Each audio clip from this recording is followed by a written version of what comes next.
नमस्कार, मैं शुभम मिश्रा और आप हमारे साथ देख रहे हैं लाइव इंडिया न्यूज। देश के सबसे बड़े राज्य उत्तर प्रदेश में चुनावी बिगुल बज चुकी है, आचार संहिता लग चुका है। प्रदेश में 7 चरणों में चुनाव होंगे।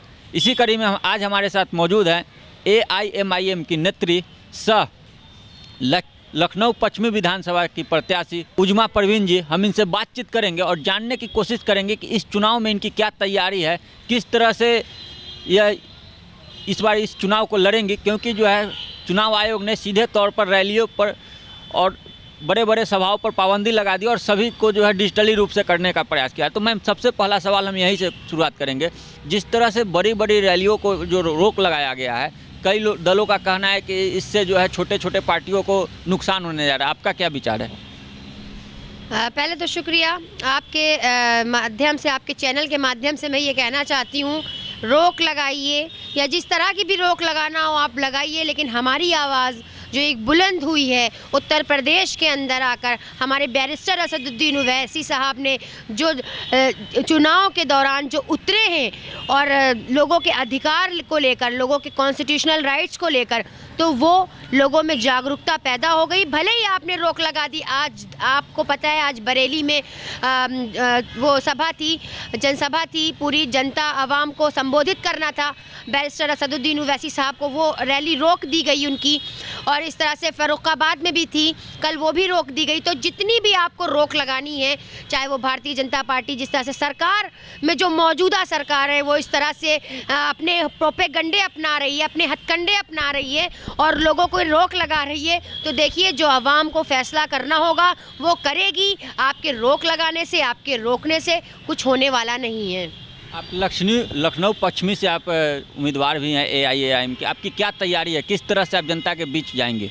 देखिए, हमारी तैयारी ज़मानों से चल रही थी। ज़रूरी नहीं था कि हमने एक इस हैसियत से काम नहीं किया था कि हम सियासत में उतरेंगे, लेकिन मेरी समाज की सेवा शुरू से चली। चाहे वो कोरोना काल हो, जिस तरह से आपने देखा किस तरह से लोग कोरोना काल में कैसे परेशान हुए, जगह जगह लोगों को जगहें नहीं मिल रही थी, लेटने बैठने की जो पलायन कर रहे थे जो मज़दूर, उनकी क्या हालत हुई थी। आज जनता ने देखा, देश ने देखा, वो देश कभी ये जो महामारी आई थी उसको भूल नहीं सकता। इसमें जो कठिनाइयाँ आई, जिसमें परिस्थितियों का सामना करना पड़ा, वो कभी देश नहीं भूल सकता इस चीज़ को। लेकिन अब जनता भी दिखा देगी 2022 में कि उसे क्या चाहिए। भाजपा ने एक आज नया नारा दिया है कि योगी है तो मोदी है तो मुमकिन है और योगी है तो यकीन है। और वहीं उसके जवाब में सपा ने नारा दिया है कि 10 मार्च योगी साहब। आपको क्या लगता है, किस नारे में ज़्यादा दम है? देखिए, नारे में तो हमारे दम है, क्योंकि हम उत्तर प्रदेश में इस वक्त आ चुके हैं और सबको डर लग रहा है कहीं ना कहीं, चाहे वो समाजवादी पार्टी हो, चाहे वो भारतीय जनता पार्टी हो, क्योंकि हम 22% हैं। हम अगर 22% हैं और उस हिसाब से अगर आप कॉन्स्टिट्यूशनल राइट्स के देखें कि जिसको कहा जाता है आर्टिकल 14 कि हमको बराबरी का अधिकार मिलना चाहिए।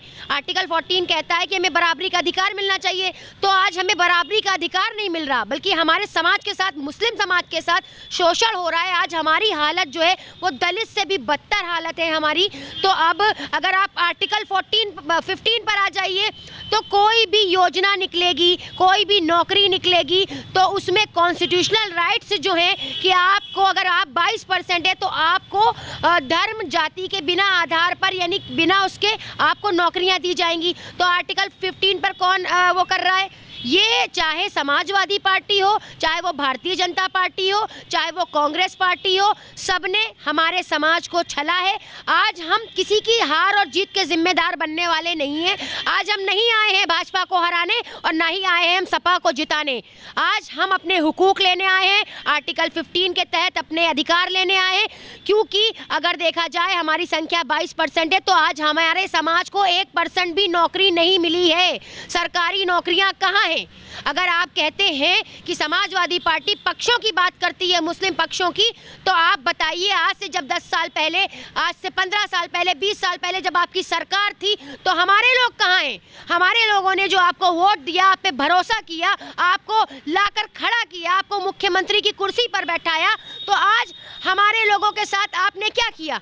भारतीय जनता पार्टी तो करती ही है दुश्मनी, हम भारतीय जनता पार्टी को कभी वोट ही नहीं करते, हम तो खुला कहते हैं, लेकिन हर बार मुसलमानों को चुनौती दी जाती है, चाहे वो भारतीय जनता पार्टी हो, चाहे वो सपा हो, हमको हर जगह से हमें थाली का बैगन बना दिया गया है, लुढ़का के जिधर जाओ उधर फेंक दो, एक फुटबॉल की तरह आपके लिए मुसलमान हो गया है। तो अब मुसलमानों को किसी की हार का जिम्मेदार नहीं बनना है, ना हम भाजपा को जानते हैं, ना हम कांग्रेस को जानते हैं, और ना ही हम समाजवादी पार्टी को जानते हैं। हम जानते हैं तो सिर्फ MIM पार्टी को जानते हैं, जो कि बैरिस्टर असदुद्दीन ओवैसी साहब हुकूक और अधिकार की बात कर रहे हैं, कॉन्स्टिट्यूशनल राइट्स की बात कर रहे हैं, संवैधानिक अधिकार की बात कर रहे हैं। और आपको पता है एक चीज़ अभी और, जो धर्म संसद में मामला अभी छिड़ा था, 20 करोड़ मुसलमानों का कत्ल कर दिया जाए, ये संसद में ये अभी जो छिड़ा है कि 20 करोड़ मुसलमानों का कत्ल कर दिया जाए, तो आप आर्टिकल 23 और 24 उठाकर देखिए कि अगर आपके साथ जुल्म हो रहा है और आपके साथ अगर अन्याय हो रहा है तो आप आवाज़ उठाइए, तो आप उसके खिलाफ आवाज़ उठाइए। ये हमारा राइट्स है, ये हमारा, आज हमारे साथ कोई नहीं है। आज तो भारतीय जनता पार्टी तो जुल्म कर ही रही है, पर उस पर खामोश कौन रह रहा है? जिन्होंने हमारा वोट लिया, जो हमारी वजह से मुख्यमंत्री बनते हैं, जो हमारी वजह से उस कुर्सी पर बैठते हैं, हम क्यों, आप लोग कहते हैं आप लोग सपा से लड़ने आए हो कि भाजपा से? तो हमारी लड़ाई दोनों से है, एक ने हमारे साथ जुल्म किया है और एक ने वोट लेकर हमारे साथ जुल्म किया। किसने जुल्म किया और किसने वोट लेकर? देखिए, भाजपा जिस तरह से भारतीय जनता पार्टी जगह जगह प्रोपेगेंडा उठ रहा है, मारने की साजिश चल रही, उन पर कोई कानूनी कार्रवाई नहीं की जा रही है। और दूसरी आप देखेंगे मॉब लिंचिंग के नाम पर कितने लोगों को मार दिया गया, कितने मुसलमान लड़कों को मार दिया गया, उस पर कोई कार्रवाई नहीं हो रही। बुली बाई ऐप के नाम से अभी जो ऐप चलाया गया था, ये क्यों, ये कैसे साजिश हो रही है? मुस्लिम औरतों के रेट लिस्ट तैयार करके उनको सोशल मीडिया में वायरल किया जाता है। तो ये सब क्या है? ये सब एक तरह से एक लोगों को, एक समाज के लोगों को चिन्हित करके, आप समाज के लोगों को चिन्हित करके आप ये बताना चाहते हो कि देखो मुसलमानों, तुम्हारा हिंदुस्तान में कुछ है ही नहीं। तो मैं ये बता दूं, यहाँ से जो औलिया इकराम यहाँ मदफन है, यहाँ पर है, तो उन्होंने जो जंगों की जो लड़ाई करी, आज़ादी में हमारा भी हिस्सा था, और आज़ादी के तहत जो हमारा यहाँ कॉन्स्टिट्यूशनल राइट्स बना, जो बाबा भीमराव अम्बेडकर के हम बहुत ज़्यादा उनके शुक्रगुजार हैं कि आज उन्होंने जो संविधान बनाया, आज उसके अकॉर्डिंग हम लड़ तो सकते हैं, अपने लिए, अपने अधिकारों के लिए लड़ तो सकते हैं। तो अगर आप ये सोचते हैं कि सिर्फ आपका अधिकार है, सिर्फ आप हिंदुत्व बनाना चाहते हैं इस देश को, तो आप भूल जाइए, आप हिंदुत्व नहीं बना पाएंगे। ये भारत है और ये मिली जुली गंगा जमनी तहजीब है, यहाँ पर मुसलमानों का भी हक है, दलितों का भी हक है, पिछड़ों का भी हक है, यहाँ हर एक का हक है। आप अपने आप को राजा समझना छोड़ दीजिए, चाहे वो हमारे भारतीय जनता पार्टी के लोग हों, चाहे वो सपा के लोग हों। और सपा के लोग ये समझते हैं कि हम इनके गुलाम बन चुके हैं, हम इनके बंधुआ मजदूर हैं। तो हम इनके बंधुआ मजदूर नहीं है समाजवादी पार्टी के लोगों के, और ना अखिलेश यादव के बंधुआ मजदूर हैं, क्योंकि बहुत बेवकूफ़ बनाया हमें। अब वो नारा जो लगाया जाता था मुल्ला मुलायम वाला, ये सब बंद है, ये सब हमें नहीं चाहिए। हमें अपने हक दे दो, हमें अपने अधिकार दे दो।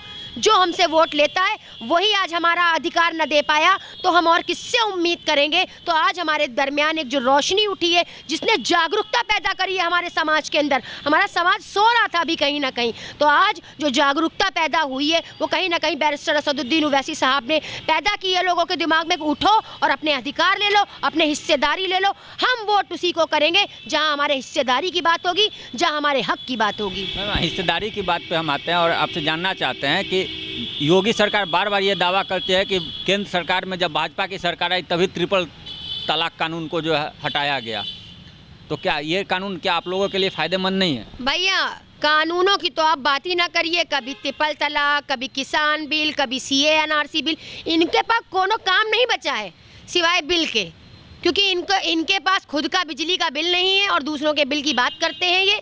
तो आप उस बात को ना करिए। ट्रिपल तलाक कानून को आप समर्थन करते हैं या उसके विरोध में? समर्थन कैसे कर देंगे इस बात पे कि आपने अगर ट्रिपल तलाक रखा था तो आपने उस औरत के लिए क्या रखा? जब आप उसके शौहर को तीन तलाक देने के बाद जेल भेज देंगे तो उसका खर्चा कौन उठाएगा? उसके बच्चों की शिक्षा का खर्चा कौन उठाएगा? उसके घर को कौन संभालेगा? क्या आपने ऐसे कुछ कानून बनाए थे? उन औरतों के लिए। औरतों की आपने ये ट्रिपल तलाक को तो लाके मुद्दा बना दिया हवा हवाई, लेकिन उसमें होने वाली परेशानियों को आपने देखा कि अगर उस औरत के शौहर को जेल भेज दिया जाएगा तो उस 6 महीने में उसका खर्चा कौन उठाएगा, उसको हिस्सेदारी कौन देगा, उसकी प्रॉपर्टी को कौन देखेगा, उसके बच्चों को कौन संभालेगा। तो आप ये ट्रिपल तलाक लाके आपने औरतों के लिए अच्छा नहीं किया, आपने औरत और मर्द दोनों की गर्दन को फंसा दिया है आपने ट्रिपल तलाक में। इससे दोनों का ही नुकसान हो रहा है। तो आपने ये जो मुद्दा लाए थे, ये ट्रिपल तलाक और ये सब चीज़ें, ये एक आपको हिंदुत्व वोट जमा करना है, हिंदू को एक करना है, मुसलमानों को ये दिखाना है कि देखो हम इनकी लगाम कसे हुए हैं। इस कानून से हिंदुत्व वोट एक कैसे होगा? देखिए इसलिए होगा क्योंकि कहीं ना कहीं ये हमारे हक में सोचते हैं कि हमने बहुत बड़ा काम किया। तो आप ये देखिए कि ट्रिपल तलाक कानून आया था, ये कहीं से फ़ायदेमंद नहीं था, कुछ नहीं था इसमें सिर्फ बरगलाना था। इनको ये दिखाना था देखो हम कैसे लगाम पकड़ते हैं, हम इन मुसलमानों को कैसे लगाम में कसते हैं। तो आप अपनी लगाम, जिस दिन से ये भारतीय जनता पार्टी आई है, मुस्लिम समाज को कहीं ना कहीं बहुत ज़्यादा सामना करना पड़ा है जिल्लत का। जगह जगह मॉब लिंचिंग हो रही है। और विपक्ष, मैं विपक्ष की बात बताऊं आपको, भारतीय जनता पार्टी तो कर ही रही, पर विपक्ष 3 तलाक पे खामोश, विपक्ष CA NRC पे खामोश। क्यों? कि कहीं ना कहीं ये सारे मिले हुए हैं। मैं नहीं मानती हूँ कि ये कोई अलग है, ये सब मिले हैं अंदर से। कानून को अलग रख के क्या 3 तलाक जो आप लोगों के समाज में दिया जाता है वह महिलाओं के लिए फ़ायदेमंद है या नुकसानदायक है? देखिए फ़ायदा नुकसान, ये किसी के धर्म में घुस के छेड़छाड़ करिए आप।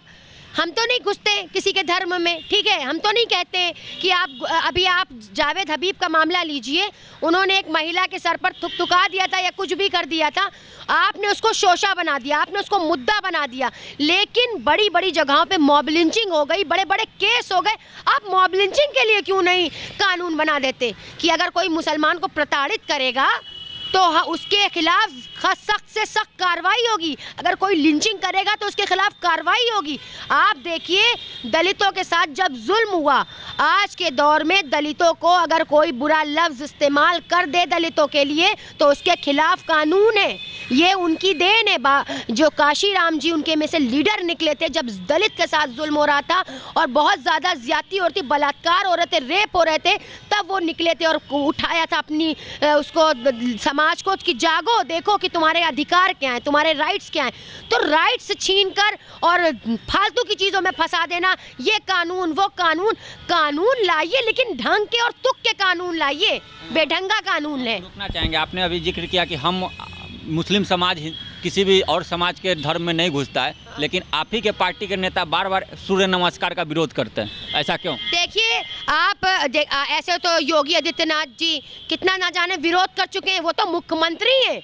चलिए अभी तो आप ये देख रहे हैं कि अगर एक मुख्यमंत्री की भाषा आप जानते हैं क्या है?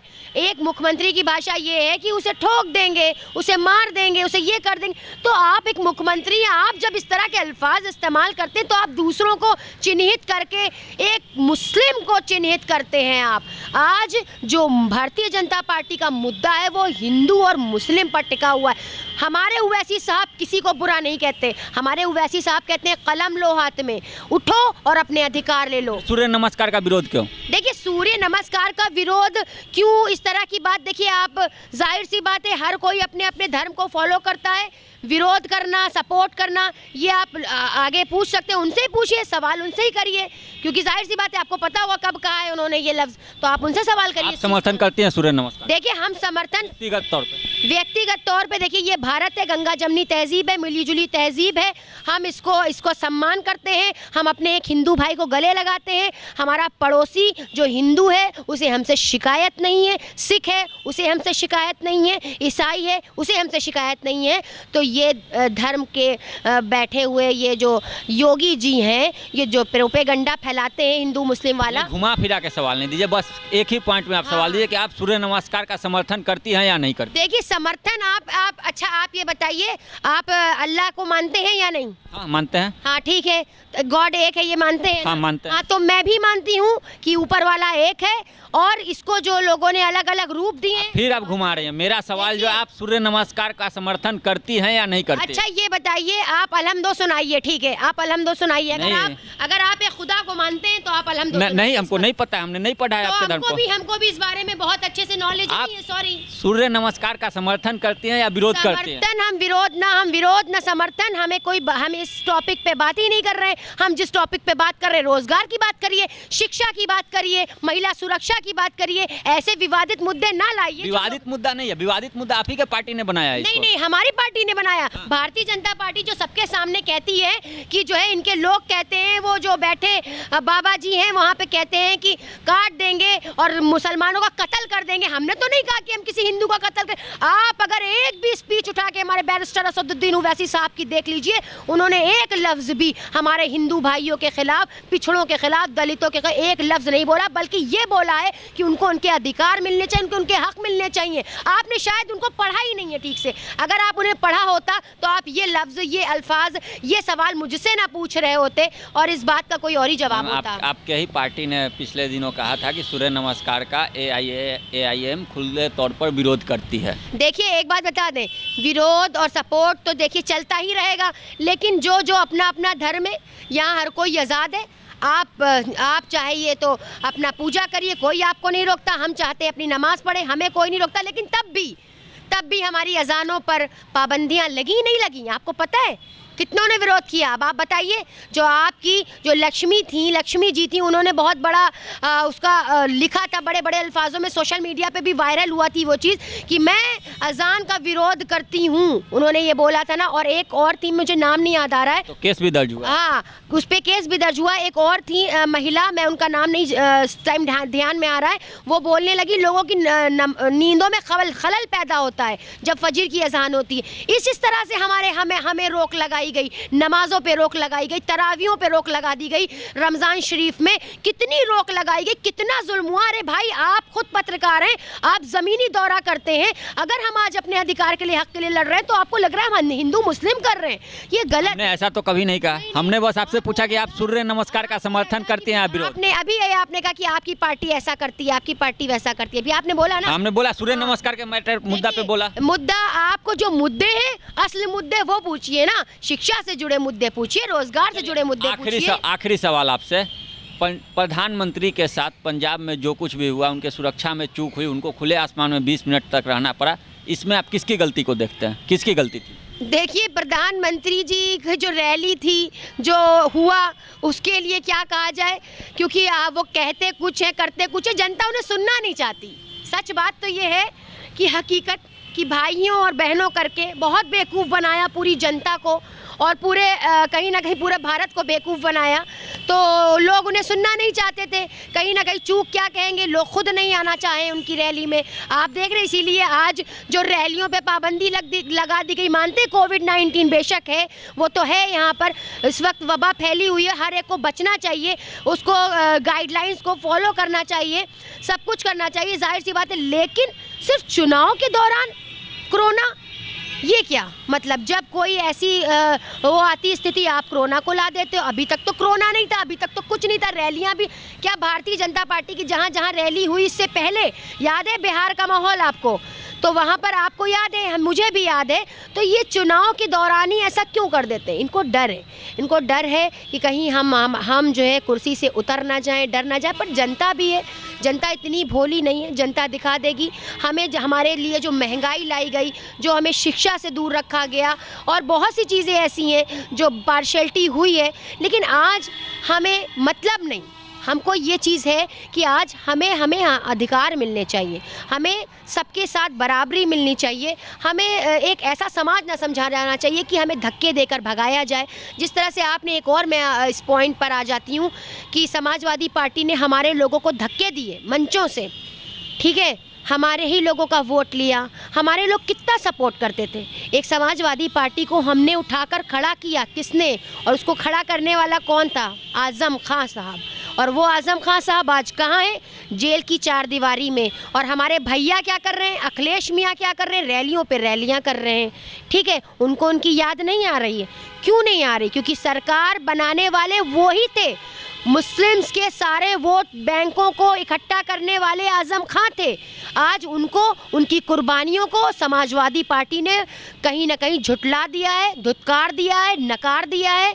तो आज हमारे समाज के लोग, हमारे मुस्लिम समाज के लोग समाजवादी पार्टी को भी दिखा देंगे कि हम अपने अधिकार कैसे लेना जानते हैं, भारतीय जनता पार्टी को भी दिखा देंगे कि हम अपने कैसे अधिकार लेते हैं। जिस तरह से हमारे पर जुल्म हुआ, तो हमारा कॉन्स्टिट्यूशनल राइट्स है 1514 के तहत कि हम अपने अधिकार को ले लें, और 23 और 24 के तहत जुल्म के खिलाफ आवाज़ उठा लें। ये हमारा संविधान भी कहता है, ये हमारा कॉन्स्टिट्यूशनल राइट्स भी है। शुक्रिया। जय हिंद, जय हिंद। हमारे चैनल के माध्यम से आप अपने विधानसभा की जनता से कुछ अपील करना चाहते हैं तो कर सकते हैं। देखिए, हम अपनी जनता से यही अपील करना चाहते हैं कि आप सारे लोग चाहे ये मत देखिए कि कहाँ, जहाँ आपको हुकूक मिले, जहाँ आपको अधिकार मिले, आप उसी पार्टी को चुनिए। यानी हमारी जो MIM पार्टी है, यानी जो हमारी MIM पार्टी है, वो हुकूक की बात करती है, अधिकारों की बात करती है। हमारे बैरिस्टर असदुद्दीन ओवैसी साहब दलितों, पिछड़ों और मुसलमानों की बात करते हैं। और आज जो हमारे मुसलमानों के साथ शोषण हुआ है, उसकी बात हुई है।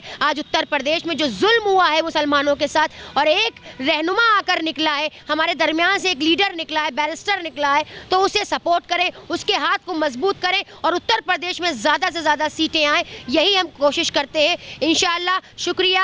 जय हिंद, जय भारत, जय मीम, जय भीम। सॉरी। तो आपने देखा कि किस तरह से उजमा खातून जी का साफ तौर पे कहना है कि जितने भी सरकारें आई हैं प्रदेश में, सब ने मुस्लिम समाज के साथ धोखा किया है और वोट लेकर ठगने का काम किया है। ऐसे में वह क्षेत्र की जनता से अपील की है कि जो है इस बार ओवैसी जी का हाथ मजबूत करे, ताकि जो है जब अगली सरकार बनेगी तो मुस्लिम समाज के साथ किसी भी तरह की गद्दारी का काम नहीं होगा। तो ऐसे ही तमाम बड़ी और छोटी खबरों के लिए बने रहें हमारे साथ और देखते रहें लाइव इंडिया न्यूज़। धन्यवाद।